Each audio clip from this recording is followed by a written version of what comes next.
I don't know, but Vergil, he's right there. He's right there. He's been proven that he belongs with the top fighters in the division. And, who knows? A couple of fights or next fight or whatever the case may be. Terence Crawford has finally broken his silence after Vergil Ortiz called him out following his victory over Erickson Lubin. The undisputed super middleweight champion fired back, saying Ortiz was reaching too far, but added that if Ortiz is truly ready to move up 2 weight divisions, he'd be willing to give him a shot. I say to be confident if he's still willing to do it. That's a fight that I've been following for a while. I think that's a great fight to make happen still. I'm at 168 now, and I don't move backward to any division I've already left behind, Crawford stated confidently. If Ortiz really wants it, he needs to make the big leap up here, then we can make it happen. And it seems Vergil Ortiz might just be ready for that challenge. After dominating Erickson Lubin, Ortiz made his intentions clear at the post-fight press conference, declaring, "I'm here to fight the best, I don't care who it is." It could be Boots next, Spence next, or even Crawford if he's still up for it. You want to fight Terence Crawford right now? I would love to fight him, man. I think he's like probably the #1 pound for pound fighter right now. Do you think he's out of his peak? Nope. Or is he in his peak now? I think he's in his peak. And you're saying you could be the peak prime Terence Crawford? I'm saying I believe that I can. That's a fight I've been calling for a while, and I still think it's a great matchup to make happen, Ortiz said. For now, I'll just keep doing what I do best, being me. After his second-round knockout of Erickson Lubin, Vergil Ortiz Jr. has set his sights on big names like Terence Crawford, Girandis, and more. Ortiz extended his undefeated record to 24-0, with 22 wins coming by knockout. Eager for a major challenge next, Ortiz is eyeing the fight fans have been wanting to see against Andis. Following the Lubin bout, Ortiz squared off in the ring with Boots, while Ennis made his mark in the 154-pound division with a first-round knockout of Wiz Malma. I believe that I can. No, I respect him as a fighter, though. That's the thing. When I want to fight people, it doesn't mean that, I don't like you. Like, let's get it on. It's more like I respect your skills, and I want to see if I can beat you. Ortiz delivered an equally impressive performance, arguably against a tougher opponent, making a potential Ortiz vs Ennis matchup a blockbuster fight. Following his win over Lubin, both De La Hoya and Ortiz shared their thoughts on what's next. Meanwhile, Robert Garcia believes Vergil Ortiz Jr. has even bigger opportunities beyond just Giron and Boots, especially after his knockout victory over Erickson Lubin.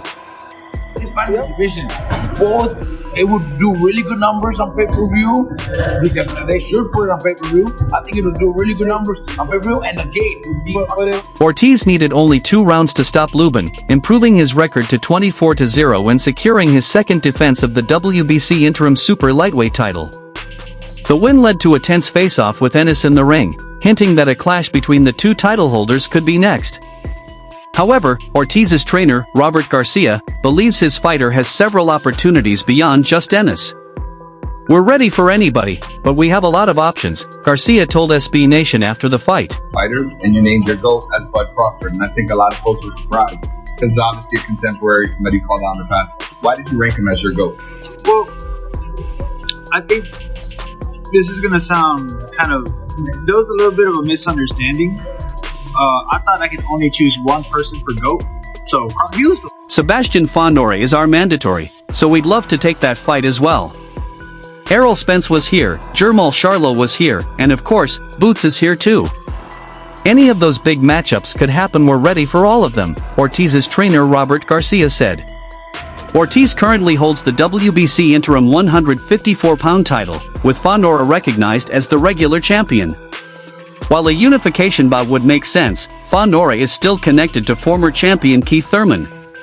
Garcia believes that no matter who Ortiz faces next, it will be a main event on a major pay-per-view, noting that Ortiz has already proven himself a pay-per-view draw and is on the verge of international superstardom.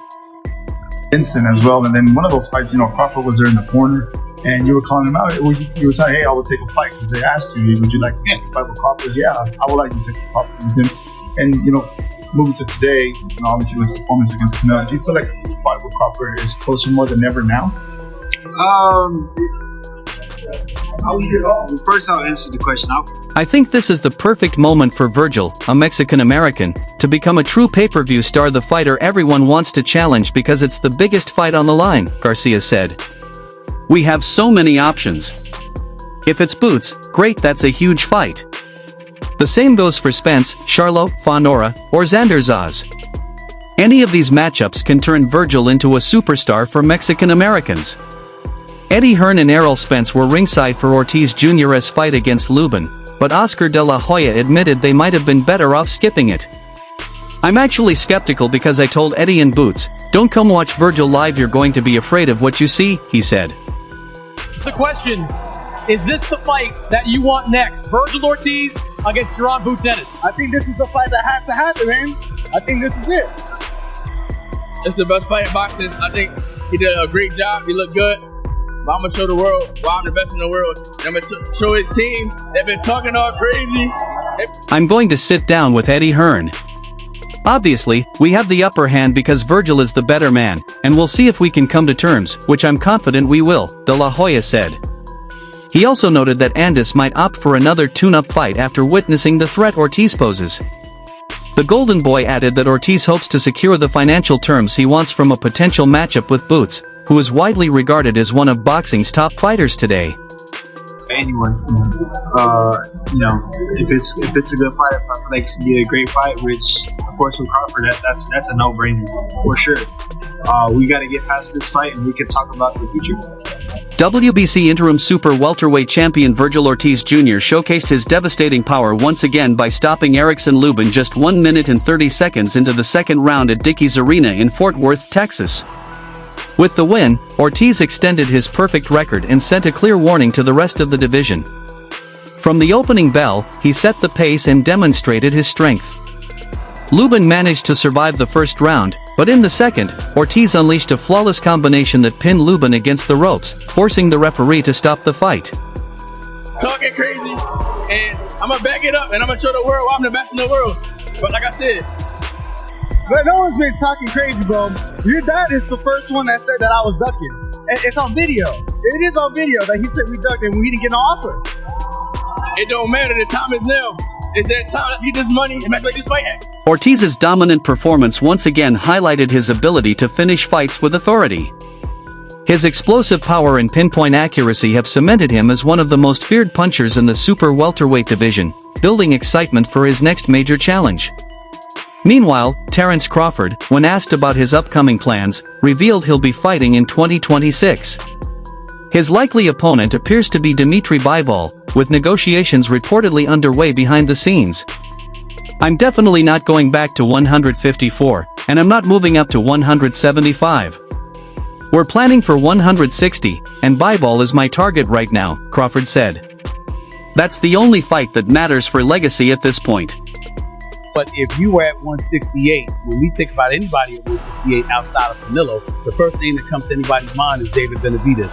What about the potential for a fight like that? No, like I said, man, that's a big dude. You know, I mean, he ain't even at 168. You know, when you look, right, not now, at 175. He probably can't even make 168. This contrasts with the matchups others have been calling for. After Crawford's win, Saudi sports official Turki Alalshik suggested a potential megafight against David Benavidez, questioning whether the former champion could still make the 168-pound limit. Benavidez had previously pursued a title shot against Canelo at super middleweight but was denied, leading him to move up to light heavyweight. With Crawford now the undisputed 168-pound champion, a showdown between the two would give Benavidez a long-awaited chance to fight for a major title. Analysts note that while Benavidez has a size advantage, Crawford's recent performance against Alvarez makes him the clear favorite. He's earned it. He is the man right now. He's the top gun. He's, I know you got him, in a way, and Uzi. They all belong in those three. But Crawford probably just put himself on the top of the hill. It does matter, because you said that we're the ones talking. We're not the ones talking. Oh, we started talking after you guys started talking. It's retaliation. It's retaliation. Your manager's talking all crazy. Oscar's talking crazy. It's the time, and I'll make you pay. Despite Crawford's recent decision, some speculate he may be considering retirement. After all, he just became the first male boxer to become an undisputed champion in 3 different weight classes, has faced nearly every top contender in those divisions, remains undefeated, and likely earned 9 figures from his bouts with Canelo. In essence, he has little left to prove and perhaps fewer challenges to chase. However, as one of boxing's biggest stars, retiring now would mean leaving substantial money on the table. A lucrative Canelo rematch remains possible, and Crawford has the freedom to face top opponents anywhere from 154 to 174 pounds if he chooses. When you look at these fights, you know, especially coming up, you gotta be realistic. You gotta, say, all right, how big is this dude really is? Because David Benavidez, he can fight his ass off. Me personally, I believe that. Teddy Atlas, one of boxing's most respected voices, recently shared his thoughts on Crawford's next move during an episode of the Fight with Teddy Atlas podcast. The world is his, and he can do whatever he chooses, Atlas said of Crawford. He's earned it. He's the man right now, the top gun. Crawford has put himself at the very top of the pound-for-pound rankings. Now he gets to choose his path. He wants to move down in weight, he doesn't want to stay up there. He's aiming for 160. My only concern is that when you add that much muscle and then try to come back down, it's tough to lose the muscle, Atlas added, reflecting on Crawford's situation.